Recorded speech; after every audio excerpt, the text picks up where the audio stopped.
എല്ലാവർക്കും സുനിത ടോക്സിലേക്ക് സ്വാഗതം. കരിമാംഗല്യം മാറുന്നതിനുള്ള ഒറ്റമൂലിയാണ് ഇന്ന് ഞാനിവിടെ പറയാൻ പോകുന്നത്. അതിനു മുമ്പായി ഈ ചാനൽ ആദ്യമായി കാണുന്നവരുണ്ടെങ്കിൽ ദയവായി ഫോളോ ചെയ്യുക. കരിമംഗലത്തിനുള്ള പ്രധാന കാരണം എന്ന് പറയുന്നത് ഈസ്ട്രജൻ എന്ന ഹോർമോൺ ശരീരത്തിൽ അമിത അളവിൽ കെട്ടിക്കിടക്കുന്നത് കൊണ്ടാണ്. പ്രായമായവരിൽ അമിത ടെൻഷൻ മൂലവും ഇത് കാണപ്പെടുന്നു. ഇതിനുള്ള ഫലവത്തായ ഒറ്റമൂലിയാണ് ഞാൻ പറയാൻ പോകുന്നത്. പേരാലിൻ്റെ ഒരില ചെറുതായി ചൂടാക്കി എടുക്കുക. ഇല ചൂടായ ശേഷം ഒരു നുള്ളുവെണ്ണ ചൂടായ ഇലയിൽ പുരട്ടുക. ഇതിനുശേഷം ചൂടാറുന്നതിന് മുമ്പായി ഈ വെണ്ണയെടുത്ത് പാടുള്ള ഭാഗത്ത് നന്നായി പുരട്ടുക.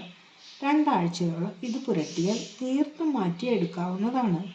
വീഡിയോ ഇഷ്ടമായെങ്കിൽ ലൈക്ക് ചെയ്യാൻ മറക്കരുത്. മറ്റൊരു നാട്ടുവൈദ്യവുമായി അടുത്ത ദിവസം കാണാം.